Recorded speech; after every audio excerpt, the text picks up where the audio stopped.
परमेश्वर ने उनके कुछ लोगों को ओल्ड टेस्टामेंट में क्यों एक से अधिक शादी करने का अनुमति दिया? ये सवाल किसी ने मुझसे पूछा, तो उसका जवाब मैं आपको इस वीडियो में दूंगा। जय मसीह, मैं आरसी राय आपको इस वीडियो में स्वागत करता हूँ। कोई भी वस्तु जो मैन्युफैक्चर्ड होके आया है, उसको समझने के लिए हमें चाहिए होता है मैन्युफैक्चरर का यूज़र मैनुअल। चाहिए मोबाइल को मुझे समझना हो तो उसका यूज़र मैनुअल अगर मैं पढ़ूंगा तो बहुत सारी चीज़ें मुझे मालूम हो जाएगा ये मोबाइल के बारे में। और वो मोबाइल का यूज़र मैनुअल लिखता कौन है? मैन्युफैक्चरर, यानी कि जिसने इसे बनाया। उसी प्रकार से शादी भी इंसान ने नहीं बनाया। आदम ने नहीं कहा था कि मुझे एक पत्नी चाहिए, और आदम के मन में ये बात भी नहीं आया था कि मेरे लिए एक पत्नी चाहिए जो मेरा साथी हो।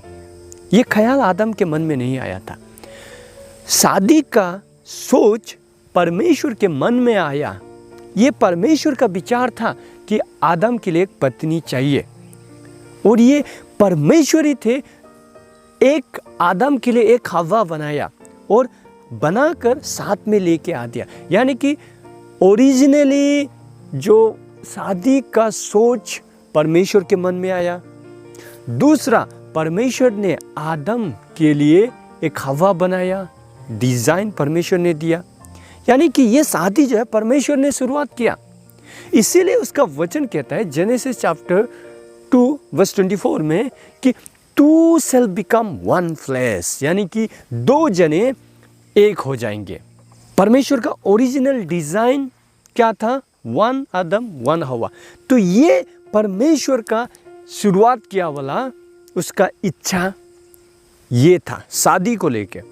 लेकिन जैसे ही आदम और हवा पाप में गिर गए और जो कर्स आया, वचन कहता है उसके बाद में जितने भी उनके लोग थे परमेश्वर का इच्छा से बाहर ही काम किया है, बहुत सारे चीज़ों को लेके।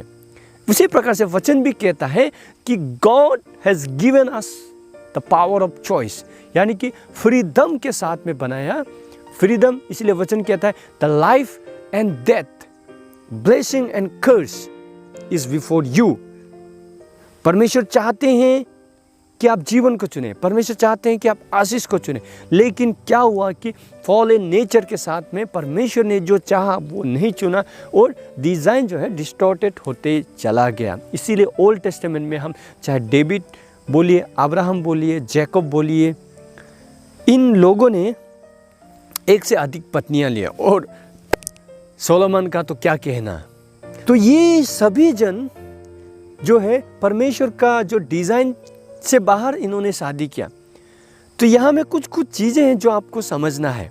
सबसे पहले जब वचन कह रहा है कि इन लोगों ने एक से अधिक शादियाँ की, तो यहाँ में वचन डिस्क्राइब कर रहा है, हिस्टोरिकल बात को बता रहा है। यहाँ में इनकरेज नहीं कर रहा है, यहाँ में प्रेस्क्राइब नहीं कर रहा है कि हमें भी एक से अधिक करना चाहिए बोल के। तो वो डिस्क्रिप्टिव लैंग्वेज है।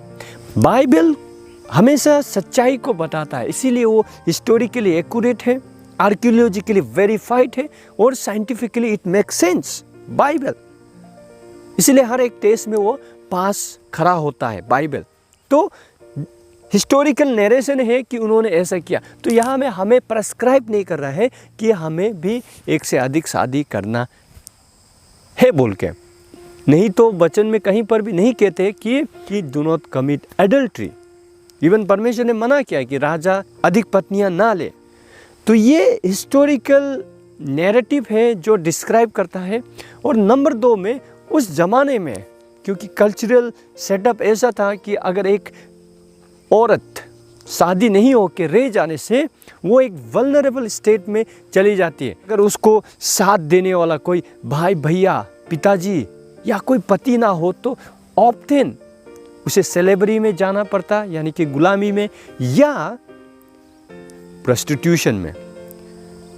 तो इसीलिए शायद एक पैसिव तरीके से परमेश्वर ने इसको नज़रअंदाज किया होगा वो सब चीज़ों को देखकर। अब हमें समझना है न्यू टेस्टामेंट क्या कहता है, प्रभु यीशु मसीह का शिक्षा क्या है। यहाँ में आप जब देखोगे मार्क चैप्टर 10 वर्स 1 फॉलोइंग में आप देखोगे, जब लोग प्रभु यीशु मसीह से सवाल करते हैं डिवोर्स को लेकर, तो प्रभु क्या कहते हैं? प्रभु कहते हैं कि शुरुआत से एक आदम एक हवा परमेश्वर ने बनाया, तो इसीलिए वो वर्स 8 में कहते हैं कि वो 2 जन है जो है एक हो जाएंगे, यानी कि पति पत्नी दोनों एक हो जाएंगे। यहाँ में पत्नियाँ नहीं कहा या पतियाँ मिलकर एक हो जाएंगे, ऐसा नहीं बोल रहे, एक पति एक पत्नी मिलकर एक हो जाएंगे, प्रभु यीशु मसीह कह रहे। तो जो परमेश्वर जोड़ता है उसे इंसान ना अलग ना करे। यहाँ में प्रभु यीशु मसीह साफ साफ शिक्षा दे रहे हैं, तो ये बात हमें समझना चाहिए। तो अब बात आता है जो डेविड ने किया या सोलोमन ने किया या अब्राहम ने किया या जैकब ने किया, इन सभी के जीवन में एक से अधिक पत्नियां लेने के कारण समस्याएं भी ढेर सारी थी। तो परमेश्वर का ओरिजिनल डिजाइन क्या है? मोनोगामी, यानी कि एक ना कि एक से अधिक। तो न्यू टेस्टामेंट में भी इन लोगों को कभी भी उनका मोरालिटी के लिए एग्जाम्पल नहीं लिया गया, बल्कि उनका फेथ के लिए लिया गया है। उनका लाइफ स्टाइल को कॉपी करने के लिए नहीं बोलना। यहाँ में अब वचन में देखोगे, and they were all human like us, वो कोई परफेक्ट नहीं थे। तो इसीलिए आज का जो तारीख है, आज का जो समय है, यहाँ में हमें अंडरस्टैंड करना है कि आज कानून क्या कहता है, समाज क्या कहता है, तो उसके हिसाब से ही चलना है। अगर कानून कहता है एक से अधिक पत्नियां लेना गैर कानूनी है, तो उसे हमें मानना चाहिए, क्योंकि वचन कहता है हमें जो गवर्नमेंट का जो सही नियम है, जो बाइबल को कंट्रडिक्ट नहीं करता, उसे हमें सबमिट करने को वचन हमें कहता है। पत्नियां या पति एक से अधिक लेना, दिस इज एडल्ट्री। बाइबल हमें मना करता है इस चीज़ से। अनजाने में, इग्नोरेंस में जो हुआ उसे परमेश्वर भी माफ कर देता है। वचन कहता है in the former days in ignorance we used to do a lot of things, लेकिन आज हमें परमेश्वर का सच्चाई को मालूम हुआ, परमेश्वर का वचन का रोशनी से हमारा आँख खुल गया, तो हमें वो पुरानी गलतियाँ हमें नहीं दोहराना। आशा करता हूँ ये वीडियो आपको एजुकेट करता है बिब्लिकली। फिर भी आपका कुछ डाउट होता है तो प्लीज़ कमेंट कीजिए, मैं उसका जवाब आपको लिखित रूप से दूंगा। Thank you so much for watching this video.